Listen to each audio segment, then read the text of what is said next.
سلام تماشابینان گرامی، در پایان هفته کاری از استودیوی مرکزی رادیوی آزادی در پراگ برنامه خبری را تقدیم شما میکنیم. عبدالله اشرف هستم. طی 15 دقیقه دیگر در خدمتتان. نخست نگاه میاندازیم به سرخط موضوعهای امروز جمعه 12 اکتبر. سوختار در طرفخانه ترکی مرکز شهر دوشنبه به ساکنان بینای بلند آشیانه زیان کلانی مالی رساند.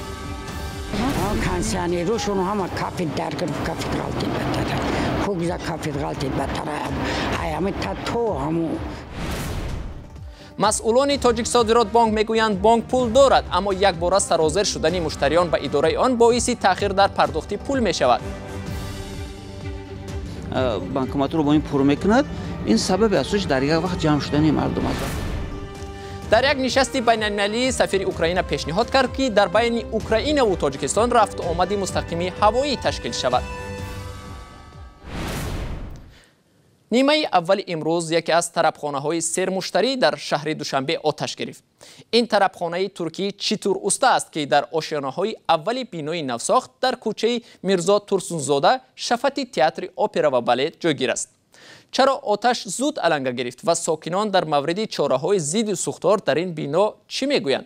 کیومرثی عطا ادامه می‌دهد. در مرکز شهر دوشنبه بینای بلند آشیانه‌ای که در آنجا طرفخانه ترکی چتر اوستا نیز جایگیر است آتش گرفت. حادثه نیمه روز 12 اکتبر رخ داد. به گفته مسئولان بنا زیان بیشتر به طرفخانه رسید. Я успела к тому, что второй этаж загорелся. من وقتی رسیدم که طبقه دوم آتش گرفته بود. به فکرم طرفخانه علنگه گرفت. 3 منزل زیست طبقه دوم به طرفخانه چیتر اوستا منسوب است. من شاهد آن شدم که در چند ثانیه آتش تا طبقه 12 رسید. همه پاره های سوخته ای که میبینید در چند ثانیه علنگه گرفتند. Все начало гореть, падать, плавиться, вот вся вот этот весь мусор буквально за доли секунды. Мы просто خدمات سوختار نشانی که در فرصت کوتاه به جای حادثه 3 ماشین ضد سوختار را فرستاده است میگوید در 5 دقیقه توانستند آتش را خاموش کنند.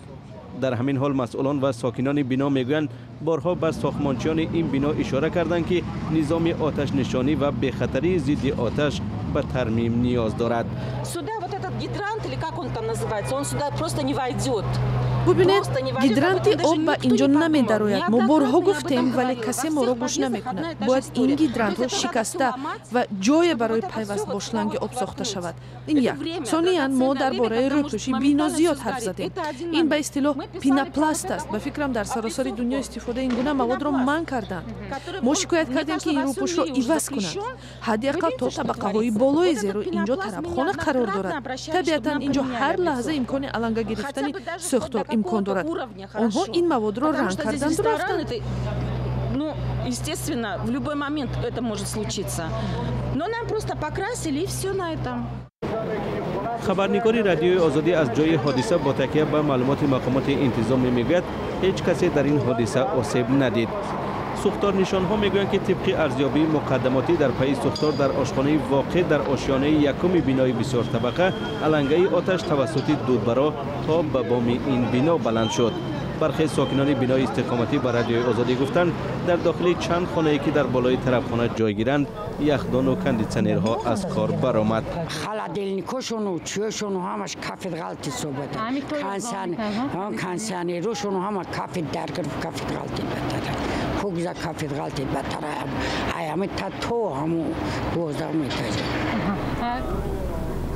فعلا رسما سبب سوختار مشخص نشده است. تنها تخمین میکنند که شاید هواکشی آشخانه از کار برآمد و باعث به سوختار شد. روز 12 اکتبر شماری از امانتداران در نزد بینای مرکزی تاجیک صادرات بانک در شهر دوشنبه به نشان اعتراض جمع آمدند. اعتراض مشتریان از آن است که آنها از بانکومت‌ها 200 سومانی که بانک وعده داده است گرفته نمیتوانند. تاجیک صادرات بانک که از سال 2015 در پرداخت مبلغ مشتریانش عاجز مانده است اخیراً تصمیم گرفته بود روزانه تا 200 سومانی مبلغ آنها را بازپس بدهد. چرا نوبت‌پویی ساکنان در پس در بانک برای گرفتن مبلغ خود کم نمی شود؟ همکارانم افسانه کابرشویوا و شادمانی یتیم گزارش می دهند. محدودیت در گرفتن پول پسنداز اعتراض مشتریان تاجیک صادرات بانک را به میان آورده است. صبح 12 اکتبر ده ها مشتری این بانک پس در بینای مرکزی نوبت پاییدند تا 200 سومانی گیرند. ای خونه برو آوردم که در بانک مونم که سومانه دزدن همسایه را سومشه دزدن آوردم موندم انا 6 تا هایدمش دویده خیلی نمیشه واقعی. تاجیک صادرات بانک 3 سال پیش به مشکل مالی دچار شد و نتوانست سر وقت مبلغ مشتریانش را دهد. حالا هر مشتری در 2 روز 200 سومانی میتواند گیرد. مشتری ها میگویند بخش های ناحیوی بانک کار نمیکند، آنها مجبورند به پایتخت آیند. 3 شب اوچیراد میگیرم برای یک 200 سومون. 200 سومون با همون همین اچان قشیده نمیتن. ما 30 سری سال میدویم برای 30,000 دلار. 30 سال میدویم همتری احوال. ای نوحیه فرخور خستم اومدم کوارتیر است ندارم. احوالم احوالی سگ. اسپید کنم که سومی کوارتیر ما بتم گلاکورا بخونم. مسئولان تاجیک صادرات بانک میگویند در یک وقت آمدن مشتری ها سبب تجمع و نوبت پایی طولانی می شود. حدود 150,000 سومانی پول نقد برای یک روز برای دادن مردم لازم است که بانک مثلا این رو دارد. فقط وقتی بانکمات رو با این پر میکند این سبب اساسش در یک وقت جمع شدن مردم است. وگرنه مثلا این طور شده باشد که مردم نتوانند پول خودشون رو بگیرن موافق همون رژه موافق معیارهایی که معین شده است. این خیلی حالت وجود ندارد. نوبت پایی طولانی و همین طور ناراضیت مشتری های بانک در حالی است که صندوق بین المللی پول پیش حکومت تاجیکستان شرط گذاشته است تاجیک صادرات بانک و اگرو اینوست بانک را مفلس اعلام کند. کاری که این جانب با در نظر داشت مشتری های زیاد این بانک ها راضی نشدند. ایالات متحده آمریکا در دایره یک طرح ویژه برای خوانندگان مکتب‌های میانه تاجیکستان بیش از 140,000 عدد کتاب تقدیم می‌کند. این کتاب‌ها اکثراً بدیعی هستند و هدف از این اقدام جلب خوانندگان به خوانش کتاب‌های بدیعی گفته می‌شود.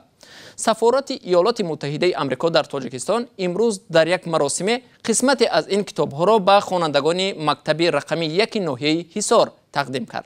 همکارم برات یوسفی نیز در این مراسم حضور داشت و این گزارش را تهیه کرده است.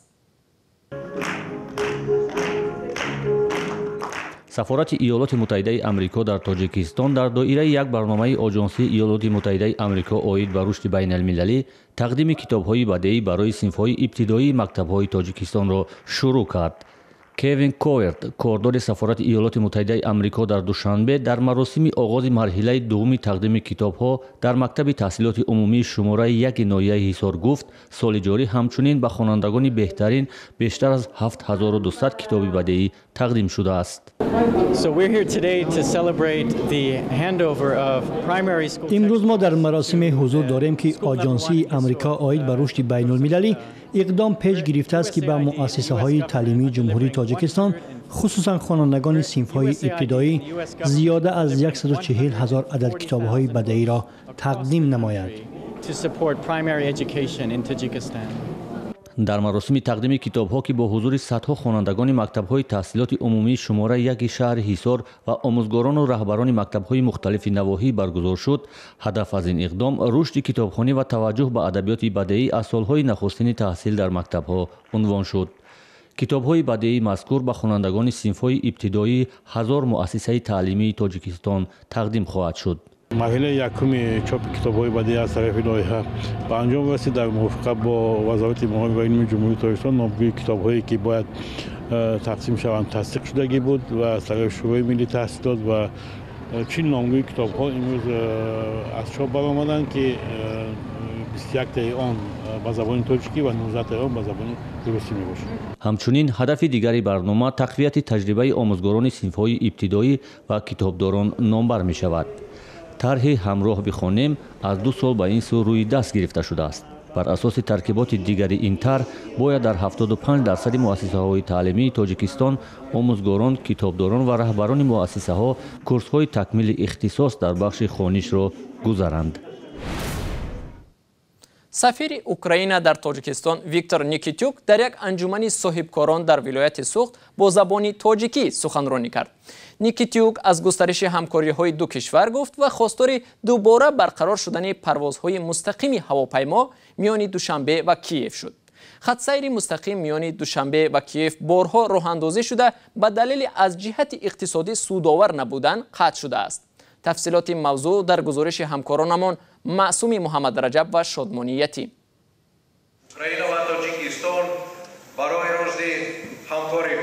سفیر اوکراین در تاجیکستان 10 اکتبر در نشست اقتصادی در خوجند خواست پرواز هواپیماها بین دوشنبه و کیف برقرار شود. ویکتور نیکیتیوک میگوید همکاری‌های اقتصادی و تجارتی کشورش با تاجیکستان سالهای اخیر گسترش یافته است و به پروازهای مستقیم نیاز است. رابطه‌های مستحکم صاحبکارانه کشورهای ما اهمیت مهم دارند. وابسته به این می‌خواستم اهمیت برقرار کردن خط سیر مستقیم میان تاجیکستان و اوکراین را قید نمایم. با تاکید ویکتور نیکیتیوک، اوکراین و تاجیکستان برای رشد همکاری‌های اقتصادی امکان و ظرفیت‌های بزرگی دارند که هنوز به قدر کافی استفاده نشده است. نیروگاه نورک شکر خدا چند ده سال باز با تجهیزات اوکراینی کار میکند. البته ما را تجدید میکنیم. نمیتواند با یک تکنیک مدتی طولانی کار کند. برای من افتخار است که در چنین انشاءات استراتژی متخصصان ما هم کار میکنند. الکی تجهیزات نو را نصب کردند. همکاری های ما در سمت هیدروانرژتیک بسیار خوب است. سال 2017 گردش سودا بین این کشورها به 35 میلیون دلار رسیده است که از سالهای قبل زیاد است. ماه نوامبر سال جاری نخستین چرخه روغن که در اوکراین ساختند به کار آغاز می‌کند. لاتوکوب 2 نفر فوتبالیستان روس را پشت پنجره بود. 4 روز قبل پاول مامایف و الکساندر کاکورین فوتبالبازان دسته کراسنودار و زنیت در 2 حادثه جداگانه در شهر مسکو راننده تلویزیون شبکه اول روسیه و یک مسئول بلندپایه وزارت صنعت و سودا را لاتوکوب کردند. موضوع را اسکندر خواجه میرزاده ادامه می‌دهد. دادگاه مسکو بازداشت 2 فوتبالباز لیگ عالی روسیه را برای 2 ماه تمدید کرد. الکساندر کاکورین و پاول مامایف با حمله‌های خشونتبار متهم می‌شوند. این 2 نفر تا 8 دکبر در بازداشت خواهند بود. روز چهارشنبه پلیس مسکو در رابطه با حمله‌های فوتبالبازان پرونده جنایی باز کرد. نشر نوار از دوربین‌های کوچکی مسکو که در آن فوتبالباز دسته زنیت سنت پترزبورگ کاکورین، فوتبالباز دسته کراسنودار مامایف و همراهانش نفر را لاتوکوب می‌کنند در شبکه‌های اجتماعی پهن شده باعث واکنش‌های غضبناک گردید. بعداً معلوم شد که این گروه در یک آشخانه مسکو 2 شخص دیگر را هم لاتوکوب کرده است. ایگور بوشمانوف وکیل مدافع مامایف میگوید زد و خورد با تشبوس یکی از قربانی‌ها سر زده بود و حالا مامایف میخواهد با او روبرو ملاقات کرده از وی معذرت خواهد.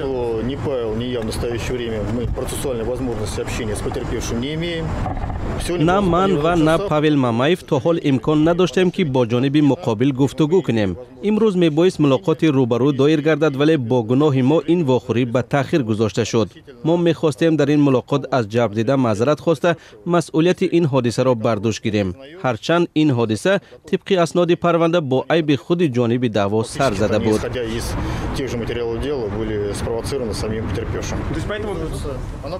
کاکورین 48 دفعه زیر پرچم منتخب فوتبال روسیه هنرنمایی کرده است ولی سال روان اثنای جام جهانی فوتبال زخمی بود و نتوانست در این مسابقه شرکت ورزد.